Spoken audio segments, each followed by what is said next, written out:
Em Contato, com o Dr. Charles Stanley, compartilhando o Evangelho em todo o mundo.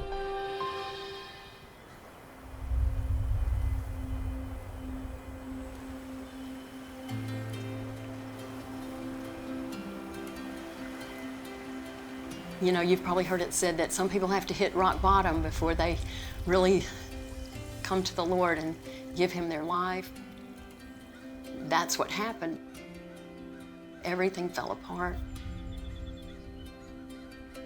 At a time in my life when my husband and I separated after 30 years of marriage, I knew I wasn't going to be able to fix it or put it back together myself, so I probably had a lot of anxiety at that point about my future. I had really tried hard to not be a divorcee.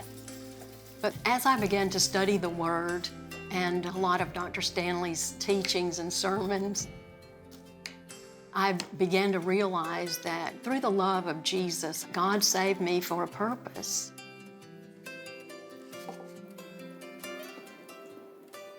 I was given the opportunity to minister to others in difficult times in their lives. I didn't really have a lot of passion about it until I found the counseling, mentoring role that I have with Michelle. Hi, Michelle. Hey, sweet Liz. God laid it on my heart to start going to church. It was, I can't even describe it really, but for me and my husband and my daughter, it all changed. It just felt like home. My husband went from never talking about God to this newfound love of Jesus.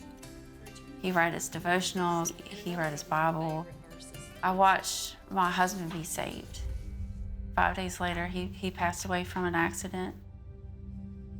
It hurt me to the core. I guess I had that question always like, well, why couldn't you left him here? You know, why didn't you save him and leave him here? Why did you have to take him? But then God would always just say, but he's with me. And I couldn't question that. Michelle is like a daughter to me. We just had this instant openness and trust and the ability to communicate what she was struggling with and how I could help her. It was like meeting my long-lost relative. She was family.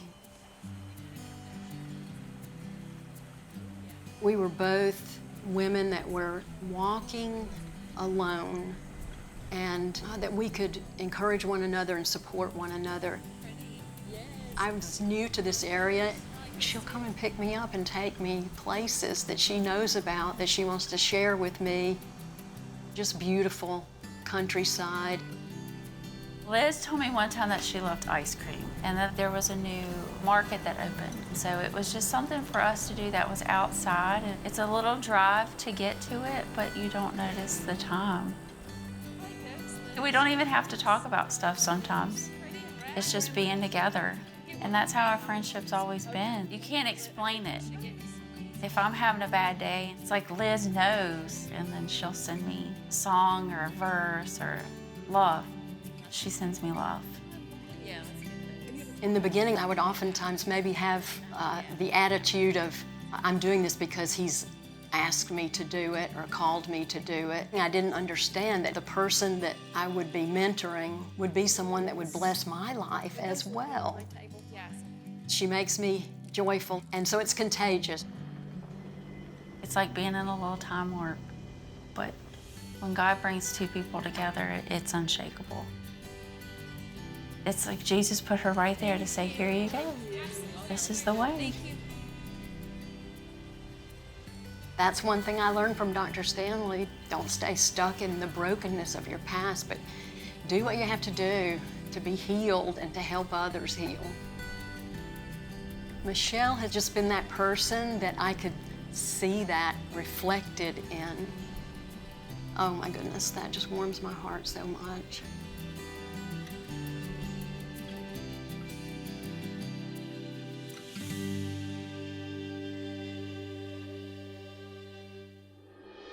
A seguir em Contato, uma família forte. Deus criou a família.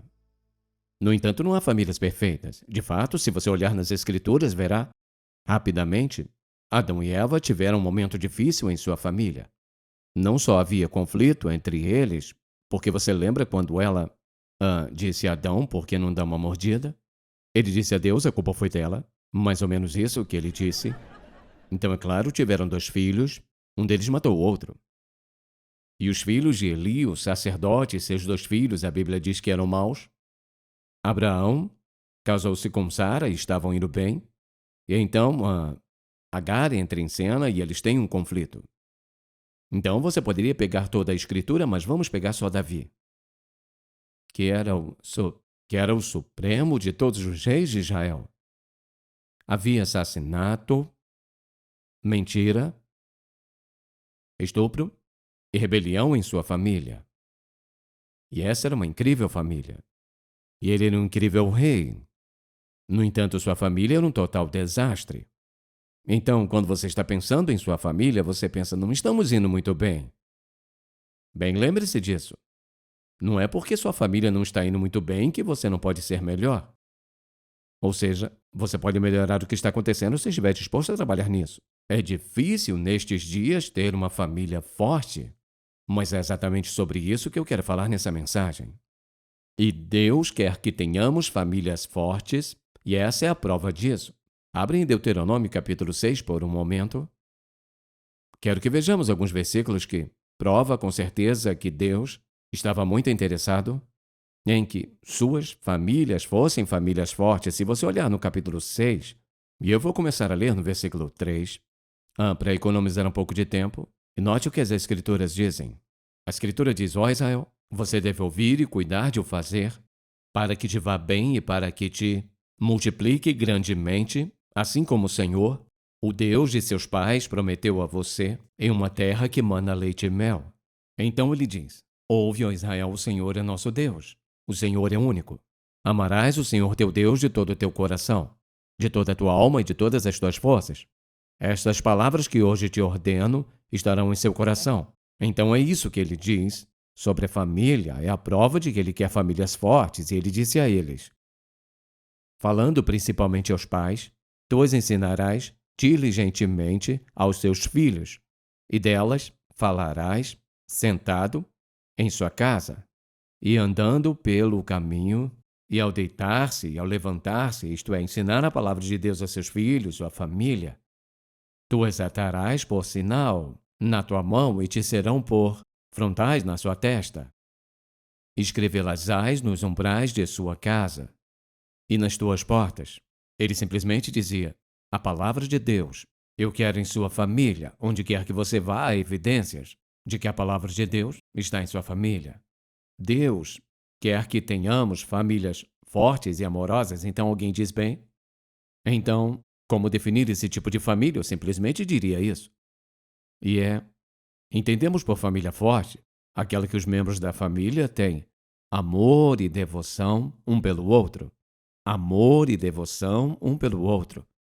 Nenhum outro substituto, apenas amor e devoção um pelo outro. Este é o começo de uma família forte. Isso não acontece do nada, dá trabalho. E uma das razões pelas quais as pessoas não têm famílias fortes é que o pai, a mãe ou um dos dois não estão dispostos a fazer o que é necessário para fortalecer suas famílias. Então o propósito dessa mensagem é esse. É te dar as características de uma família forte. Não significa que você tem que fazer cada uma dessas coisas, mas significa isso. Estas são as características de uma família forte. Então eu quero que você ouça atentamente essa mensagem e eu quero que você pense em sua casa e como pode melhorá-la, como pode torná-la mais forte. Onde quer que ela esteja, não desista. Seja o que acontecer, não desista. Deus colocou você lá por uma razão. E se você o ouvir com atenção, Ele pode fazer de você uma grande influência e seus filhos crescerão, tendo o tipo certo de influência e testemunho, e eles vão passar o que você passar para eles. E isso vai fazer uma família maravilhosa para você. Então vamos começar com o primeiro. E esse deixe-me dizer logo de cara. Quando eu disser esse primeiro, você vai dizer, conte comigo. Não. Porque estou chegando à parte onde suas famílias estão divididas, separadas e misturadas e assim por diante, então fique comigo desde o início.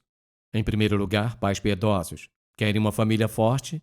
Precisa de um pai forte e uma mãe forte que amam a Deus e fiéis a Ele. Este é o mais poderoso dos elementos de uma família forte.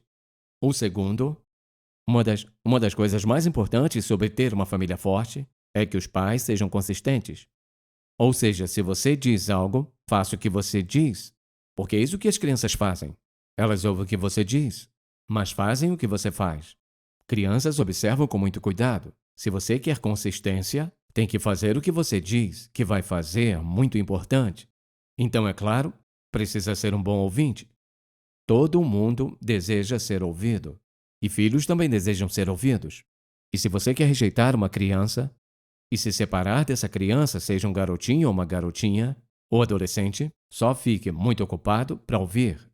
Ouvir é uma atividade muito importante na família. Nem sempre você vai estar interessado no que eles têm a dizer.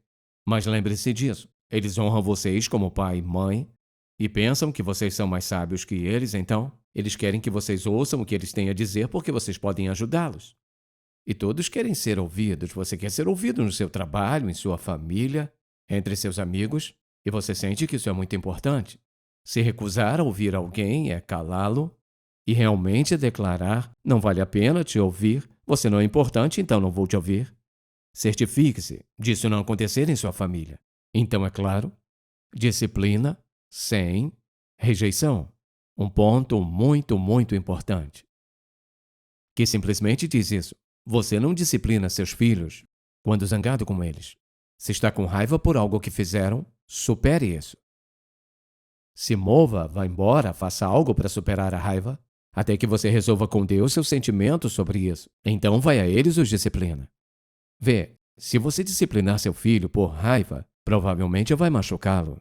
Em segundo lugar, eles vão sentir, pela sua atitude, eles vão sentir sua rejeição. Você não quer que eles sintam rejeição. Você quer dizer a eles que está fazendo isso por uma razão, então? Eu criei uma regra muito cedo na vida dos meus filhos, para nunca discipliná-los até que, antes de tudo, eu explicasse o que eu estava para fazer. Nunca em uma disciplina eu tocaria meu filho com minhas mãos. Quando você dá um tapa em uma criança, com suas mãos, seja no rosto ou em outra parte, tem algo sobre isso que transforma-se em rejeição. Há algo psicologicamente muito destrutivo nisso. Então, é claro, ler a Bíblia junto. Seria incrível saber quantos cristãos, quantos lares cristãos, como diríamos, onde os pais e os filhos leem a Bíblia juntos.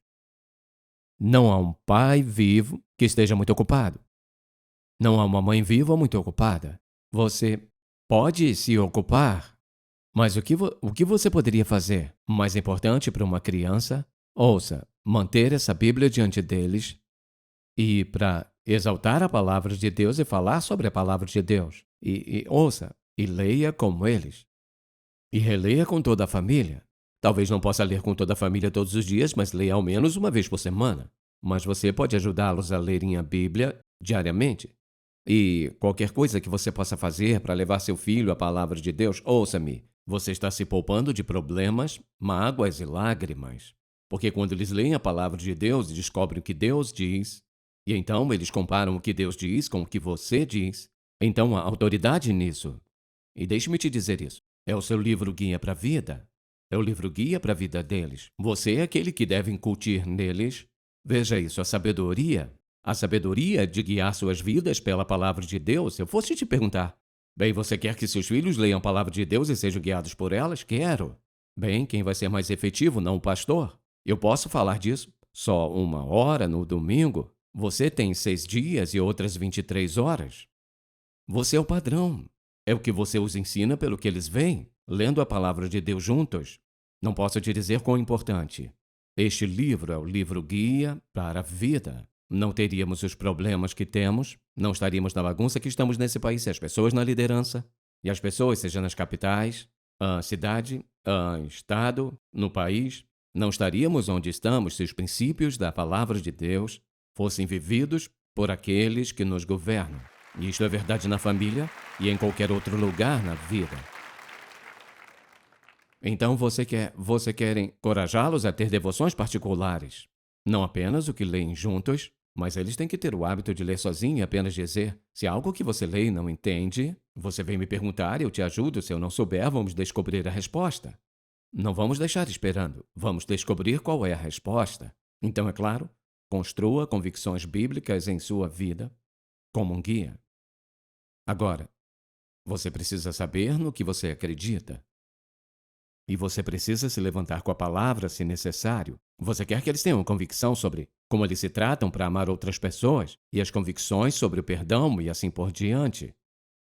Se você tem essas convicções, pode ensiná-los por demonstração. Se não tem essas convicções, não importa o que você diga, não vai funcionar. Eles vão fazer o que você faz, não necessariamente o que você diz. Então, aqui está uma das coisas principais. Sempre seja honesto. Ouça com atenção. Sempre seja honesto com seus filhos sobre tudo. Por exemplo, ouça com atenção.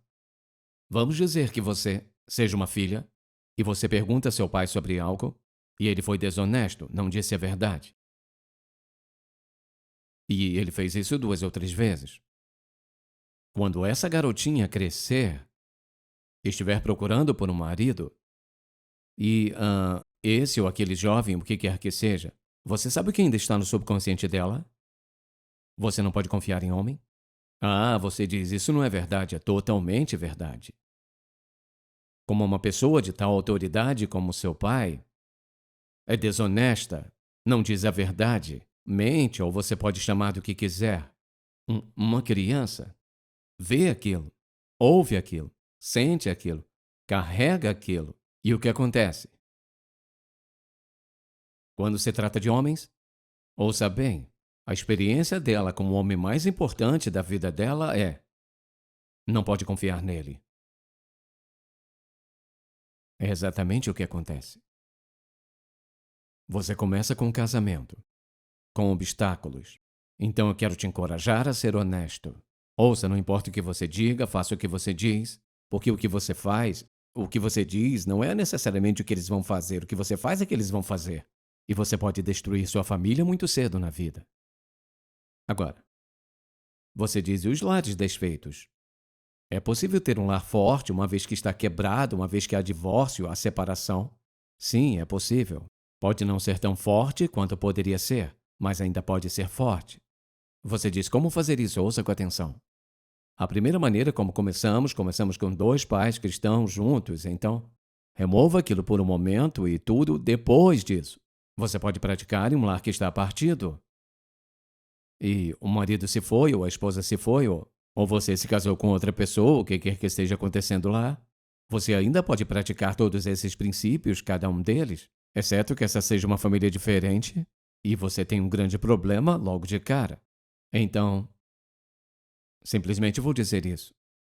Se a família é misturada, se você tem 2 filhos dele, 2 filhos dela, o que quer que seja, se você se lembrar disso, fique fisicamente e emocionalmente perto de seus filhos, principalmente seus filhos. Fique perto, ou seja, se sua esposa os levar embora ou seu marido os levar, fique tão emocionalmente perto deles quanto puder. Porque, ouça, são parte de você, vieram de você, mãe. Ainda são seus filhos. E assim, mamãe e papai precisam ficar o mais perto que puderem, fisicamente, emocionalmente, para que eles nunca sintam que genuinamente seus pais os deixaram. E muitas vezes isso é difícil, especialmente para uma esposa. Se uma esposa ou marido teve um terrível, horrível divórcio, e agora que estão a ponto de se odiarem, e aqui seus filhos, eu penso no incrível e horrível trauma no coração de uma criança, que vê um dia seu pai ir embora e não voltar. Uma garotinha que vê seu pai ir embora e não voltar. Não importa o que disserem a eles, eles não vão entender isso. E eu penso nesse pai. Quando você for embora, lembre-se disso, você dará conta a um santo Deus por trazer filhos a este mundo e você os abandona completamente, não percebendo que você se despedaça no coração daquela criança. Todo o ser emocional dela é afetado. Você diz, elas superam. Não, não superam. Elas não superam isso. Está lá como uma cicatriz, enquanto viverem. É por isso que você deve fazer o seu melhor para manter esse casamento unido. Às vezes não pode. Não importa o que aconteça, às vezes não funciona. Alguém decidem que vão sair e vão embora, não importa o quê, que você não pode evitar, mas Deus estará lá para te ajudar. Ele estará lá para te fortalecer, vai estar lá para te ajudar a amar aquelas crianças de uma forma muito incomum. Então, se um dos pais for embora, aumente o seu tempo de oração e leitura da palavra com seus filhos, ou seja, você se torna um refúgio físico. A Bíblia diz que vivemos à sombra do Todo-Poderoso. Ou seja, se estou na sombra de algo é porque tem algo maior. E ele diz, ele é o nosso abrigo, e nossa sombra, nosso guarda. E quando continua, lendo as Escrituras com aqueles filhos, embora a mamãe ou o papai tenham ido, e você tem que entender, e eles têm que entender, e você sabe, nós não entendemos por quê. Não queremos ser críticos, queremos orar para o que quer que esteja acontecendo, Deus opere na vida deles. Não importa o bem que você tente fazer, há uma cicatriz, há mágoa e existe dor. Mas você tem a responsabilidade de aliviar o máximo que puder. Então, lembre-os de que confiar em Deus é mais importante do que nunca quando um de seus entes queridos se foi. Confiar em Deus é mais importante do que nunca. Porque agora você não tem um pai, você não tem uma mãe. Agora nós temos Deus. E o que você quer aprofundar no coração dessa criança é: Deus é o seu pai. Seu pai terreno se foi, mas Deus é teu pai agora. E Ele vai prover, vai suprir suas necessidades. E eu sei, na vida da minha mãe, da minha vida, não tendo um pai por aqueles anos, minha mãe continuava me lembrando que nosso Pai Celestial era meu pai agora. E queríamos conseguir de alguma maneira, de algum jeito, e os tempos ficaram bem difíceis, mas ela estava sempre lá para me encorajar. E uma coisa interessante que você pode fazer por essas crianças é: dê um versículo bíblico todas as manhãs que talvez Deus tenha colocado em seu coração. E apenas pergunte a ela e diga: por que você não lê isso antes de ir para a escola essa manhã? Se você deu a eles uma Bíblia e eles têm uma Bíblia, então, se você deu um que eu menciono muito, que Deus diz, Ele nos ensinará no caminho que devemos ir, nos guiará com seus olhos sobre nós. Uma criança pequena pode não entender isso. Então, você sabe exatamente o que dizer a ela. E essa é uma maravilhosa oportunidade para você as ensinar a importância do relacionamento pessoal delas com Deus, e não importa o que aconteça na vida, elas vão conseguir. Nós vamos conseguir. Teremos uma família forte, não importa o quê. Nunca será tão forte quanto poderia ser, mas será mais forte do que a maioria das pessoas permite que se torne. Então eu quero te encorajar, quem quer que você seja. Se você nunca confiou em Jesus Cristo como seu Salvador, você terá muita dificuldade em ter uma família forte e crescer filhos fortes. Vivemos num mundo que é inclinado contra nossos filhos de todas as formas. Há algo lá fora em todos os lugares para destruí-los, mentalmente, fisicamente e moralmente. Você é o refúgio deles, você é a ajuda deles. Você precisa deles e eles de você. E todos precisamos de Deus. Eu quero encorajá-lo a confiar em Cristo como seu Salvador, pedir a Ele para entrar em sua vida, te ajudar a ser a pessoa que Ele quer que você seja, e ser o tipo de pai, um pai piedoso que você precisa ser. Você pode ser um filho ou filha e tratou sua família de forma terrível. Você diz, bem, isso foi há muito tempo, quer saber, eles ainda sentem. Ainda dói. Você diz, eles esqueceram. Não. Você não esquece quando as pessoas te machucam profundamente quando criança. E eles não esquecem quando você os fere. Então eu quero encorajá-lo a resolver quaisquer problemas em sua família, pedir perdão, consertar as coisas e fazer o seu melhor para honrar sua mãe e honrar seu pai. E eu quero te falar nesse dia, todos temos responsabilidades para com nossos filhos, temos responsabilidades uns com os outros, amar uns aos outros, para ajudar uns aos outros da maneira que pudermos. É disso que se trata, ser um cristão. E eu quero te encorajar a fazer anotações do que você tem hoje. Você pode colocá-las na prateleira, mas vai se arrepender. O que precisa fazer é examiná-las, lê-las, e se eu quiser lembrar de alguma coisa, que normalmente teria dificuldade em lembrar, eu faço uma lista e eu deixo em algum lugar onde eu possa ver todo dia, e eu apenas leio, releio. Aqui está uma coisa que eu descobri há muito tempo. Quando surge alguma coisa que eu preciso me lembrar, ali está. Não porque eu li uma vez, não porque eu ouvi uma vez, mas porque eu sabia que seria fácil para mim esquecer um pouco. Você não ouviu nada sem importância, tudo tem sido importante, todas as obras, tudo é verdade. E você está falando sobre criar filhos, criar netos, e alguns de vocês, avós, vocês vão ter que assumir a posição de um pai porque seus filhos acabaram de estragar tudo no casamento deles. Mas avós estejam disponíveis, vocês não estão muito ocupados para ouvir, seus netos não estão muito ocupados. E eles precisam de você. Você será como uma âncora para eles. Eu posso sempre passar por dificuldades e eles estarão lá por mim. Farão o mesmo por você. Se você não é salvo, você está trabalhando contra si. Eu imploro a você, em nome de Jesus, a entregar-se a Ele. Peça a Ele que perdoe seus pecados e creia nele como seu Salvador. Então deixe Deus trabalhar na sua vida e na vida da sua família. E Pai, nós entregamos tudo isso a Ti. E eu oro ao Espírito Santo do Deus vivo, Tu, Senhor. Grava essas mensagens nas mentes e corações daqueles que a ouviram e que irão ouvir. E, Senhor, você vai trabalhar nos corações de tal forma que cada família se tornará mais forte, mais forte, mais forte e compartilhará essas verdades com os amigos que têm famílias desfeitas, famílias, amigos que passam por dificuldades. Faça de todos nós, Pai, missionários da verdade. E toda a verdade que nos ensinas, a distribuí-las, porque queremos que alguém a dê para nós. E nós oramos em nome de Jesus. Amém. Se você foi abençoado pelo programa de hoje, por favor, visite-nos em intouch.org. Em Contato, levando pessoas do mundo inteiro a um relacionamento crescente com Jesus Cristo e fortalecendo a igreja local. Este programa é patrocinado pelo Ministério Em Contato e é possível pela graça de Deus e suas orações e ofertas fiéis.